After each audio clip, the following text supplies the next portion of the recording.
عزیز طلباء و طالبات، ہم لوگ بی اے فرسٹ ایئر کا پیپر فرسٹ غزل کا مطالعہ کر رہے ہیں۔ ہم نے غزل کی دیگر عناوین پہ بحث کی، جس میں غزل کی تاریخ، مفہوم، اہمیت اور غزل کا فن، غزل کے اجزاء ترکیبی اور غزل کا آغاز و ارتقاء پر ہم نے روشنی ڈالی ہے۔ آج ہم غزل کے موضوعات پر گفتگو کریں گے۔ غزل کے موضوعات، آج اس عنوان پہ ہم بات کریں گے۔ عزیز طلباء و طالبات، یہ بات درست ہے کہ غزل کے معنی جو ہم نے دیکھے عورتوں کی باتیں کرنا یا عورتوں سے باتیں کرنا ہے، یعنی ابتدائی دور میں، کلاسیکی دور میں غزل کا ایک حوالہ اس طریقے سے تیار ہوا تھا، موضوعاتی اسٹرکچر یا موضوعاتی شکل اس طریقے سے تیار ہوئی تھی کہ غزل میں عورتوں کی باتیں، عورتوں کے حسن کی، عورتوں کے ناز کی، انداز کی، عشق کی باتیں ہوتی ہیں۔ اس لیے کلیم الدین احمد نے کہا تھا کہ غزل سے اس انداز کی بو آتی ہے۔ جہاں غزل کے رد و قبول کے مسائل تھے تو غزل کے فارم کو لے کر تو نہیں تھے، غزل کے فن کو لے کر نہیں تھے، بلکہ غزل کے موضوعات کو لے کر تھے۔ جہاں رشید احمد صدیقی نے کہا تھا غزل اردو ادب کی آبرو ہے، وہاں کلیم الدین احمد نے کہا تھا کہ غزل سے اس انداز کی بو آتی ہے۔ اس طریقے کے دو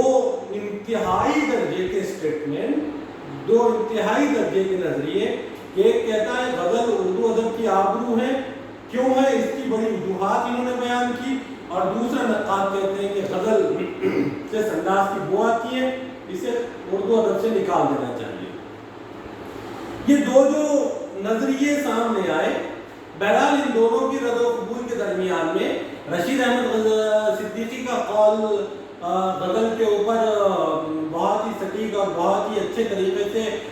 قائم و دائم رہا۔ روز اول سے لے کر غزل آج تک اپنے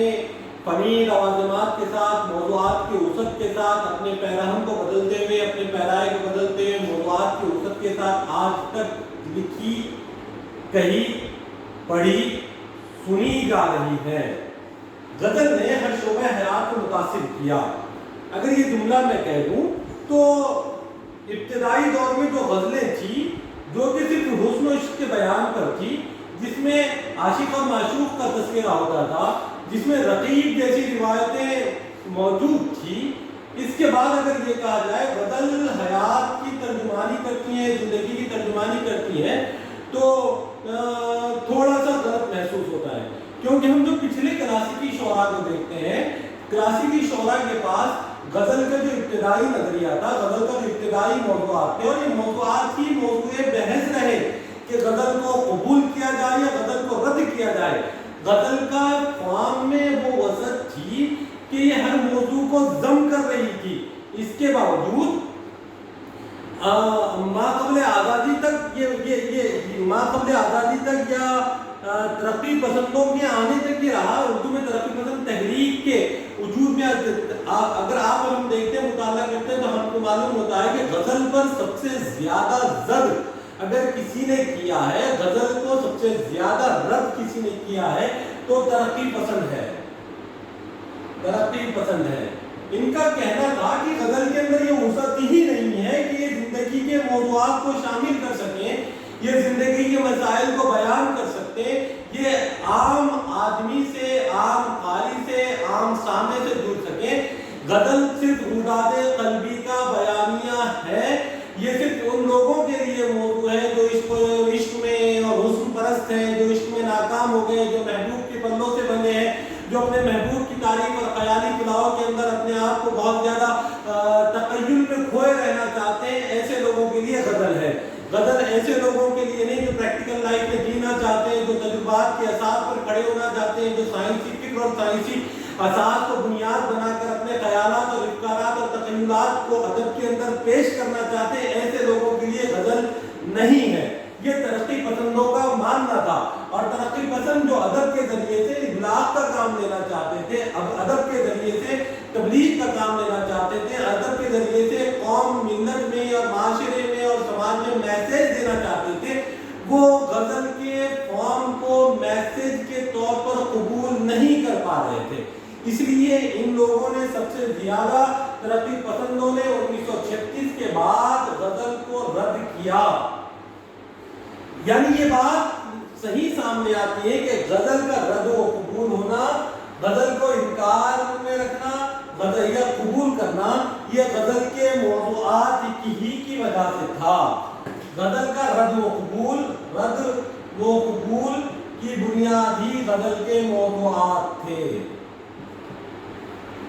غزل کے فارم پر بھی بہت سارے اشکالات آئے، لیکن جو سب سے زیادہ عام قاری کے لیے یا ناقدین کے لیے پیش رہے وہ غزل کے موضوعات ہیں. بنیادی طور پر غزل کے جو موضوعات تھے جو رد کا باعث بنے، اور وہی موضوعات ہیں جو غزل کے قبولیت کی بھی اسباب ہے. غزل کا سب سے پہلا موضوع جس کو ہم دیکھتے ہیں وہ غزل کا حسن و عشق ہے. پہلا موضوع غزل میں حسن و عشق ہے. دوسرا تصوف، تیسرا حیات و کائنات کے موضوعات. غزل کے 3 بنیادی موضوع ہیں. ابتدائی دور میں اگر ہم غزل کا موضوعاتی مطالعہ کر رہے ہیں تو ہم کو دو غزل کے مطالعے کے لیے 2 پڑاؤ یا 2 حصوں میں اس کا مطالعہ کرنا ہوتا ہے. لیکن ہم یہاں سرسری طور پر مطالعہ کریں گے. جو بنیادی طور پر 2 حصے غزل کے مانے جاتے ہیں جس کے 2 حوالوں سے غزل کے موضوعات کا مطالعہ کیا جا سکتا ہے.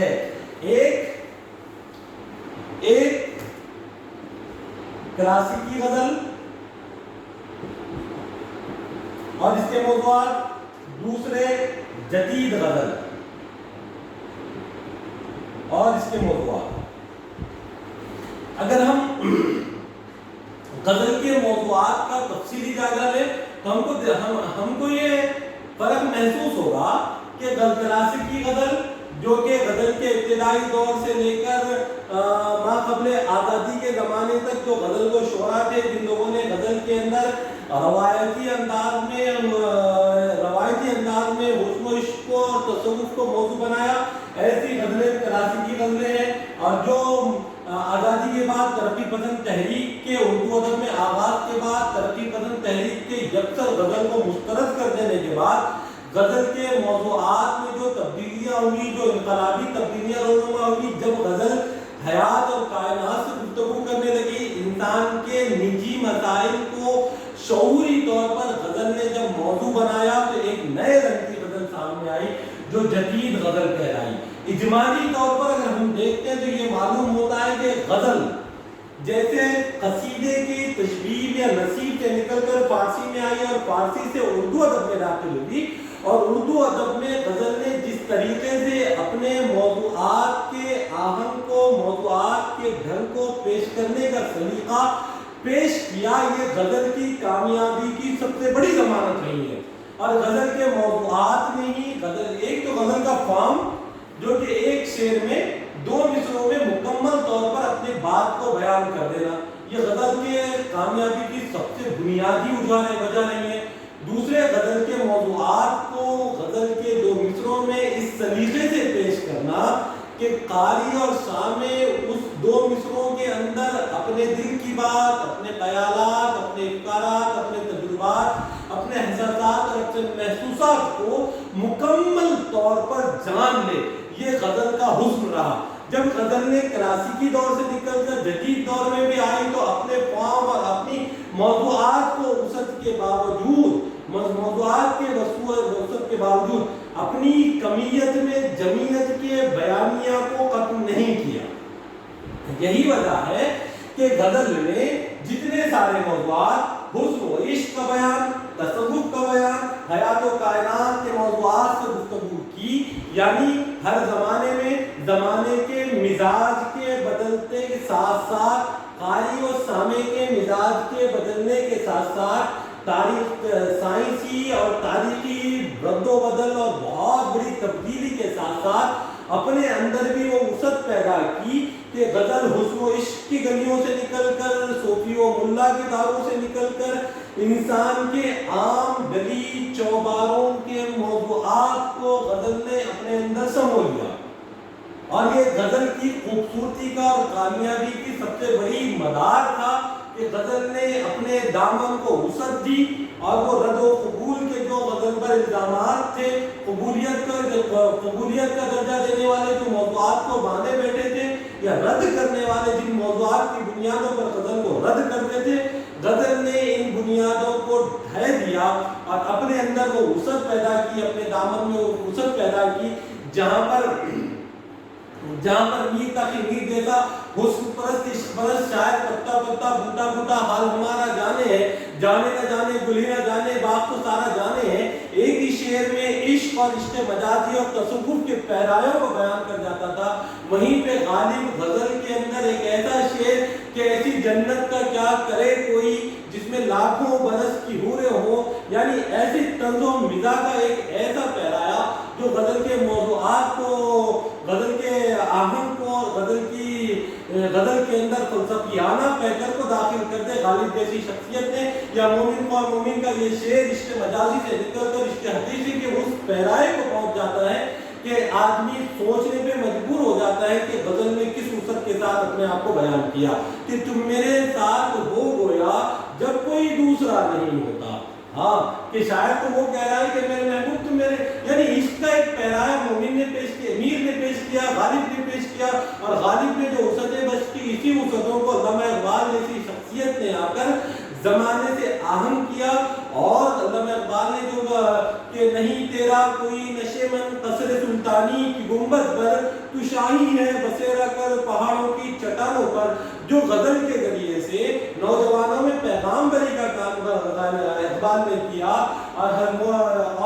شہنشاہ تغزل حضرت موہانی کے پاس آتے آتے جب غزل نے پھر کلاسیکی اور جدید امتزاج کو اپنے آہنگ میں ڈھالا تو چپکے چپکے رات دن آنسو بہانا یاد ہے، ہم کو اب تک عاشقی کا وہ زمانہ یاد ہے، جیسے موضوعات آئے ان کے بعد پھر آج جدید دور کے غزل گو شعراء میں ہم جدید دور کے بشیر بدر ہو جائے، منور رانا ہو جائے، راحت اندوری ہو جائے، وسیم بریلوی ہو جائے، اور دیگر جتنے جدید دور کے شعراء ہیں جو مابعد آزادی یا مابعد 1960 کے بعد یا 1980 کے بعد جن لوگوں نے شاعری کی، ان کے موضوعات کے اندر اتنا انقلابی تبدیلیاں ہوگی کہ یہ ایک موضوع بحث ہے۔ ہاں ہم دیکھتے ہیں کہ ایک بادشاہ بھی کہتے ہیں کہ نہ جانے بادلوں میں کیا سازش ہوئی، میرا ہی گھر مٹی کا تھا میرے ہی گھر بارش ہوئی، یہ غزل کا شعر ہے۔ یا یہ بھی شعر ہے کہ مرنے کے بعد ایک قطع اور کروں گا، سب لوگ چلیں گے پیدل میں کھاندے پہ چلوں گا۔ یا ایک شعر یہ بھی ہے کہ میری قسمت کی سختی مر کر بھی نہیں نکلی، لحد کھودی گئی تو پتھریلی زمین نکلی۔ تو عزیز طلباء و طالبات، غزل کے حسن و عشق کے معیار کے وہ شعر جو حسن اور عشق کا بیان تھے، جو ناز و انداز کے بیان کرتے تھے، جو آدمی کے تنہائی کے اور تخیل کے موضوعات تھے، وہ غزل جب آدمی تک پہنچے، ہر فرد واحد تک پہنچے، ہر درد اور ہر آہنگ کے ساتھ پہنچے، تو غزل کے موضوعات میں بے انتہا وسعت ہوئی، اور غزل صحیح معنوں میں زمانے سے آنکھ ملا کر ہر موضوع کو سمانے کی وسعت کے ساتھ ہمارے سامنے پیش ہوئی۔ ہم انشاءاللہ اگلے چیپٹر میں غزل کے ان تمام موضوعات پر مکمل جائزہ لیں گے کہ غزل میں حسن و عشق کا بیان تھا تو کس طریقے سے حسن و عشق کا بیان ہوا، کن کن شعراء نے غزل کے حسن و عشق کو بیان کیا، تصوف تھا تو تصوف کی پیرائے میں تھا، اور حیات اور کائنات کے جو موضوعات غزل نے بیان کیے وہ کس انداز میں بیان کیے، ان سارے موضوعات پر ہم گفتگو کریں گے۔